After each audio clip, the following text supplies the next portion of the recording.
आमदार महेश लांडगेंचं आक्षेपार्ह विधान समोर आलेलं आहे। अहिल्यानगरातील सभेतून लांडगेंनी मुस्लिम समाजाविरोधात हे विधान केलं।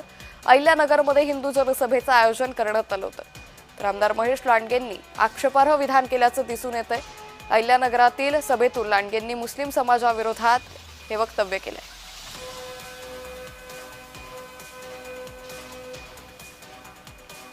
तर आमदार महेश लांडगेंनी आक्षेपार्ह विधान केल्याचं पाहायला मिळतंय। अहिल्यानगरातील सभेतून त्यांनी हे वक्तव्य केलं।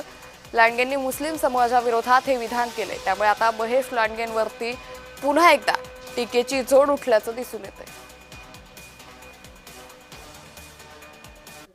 आम्हाला फक्त राजकारण करायचं असतं, निवडून यायचं असतं, तर जाहीरपणे आम्ही म्हणतोय, जाहीरपणे आज पण म्हणतोय, मला मतदानच नको, मला मतदानच नको। अरे जो वाईट नजर टाकतो माझ्या माता भगिनींवर त्याचं मतदानच नको।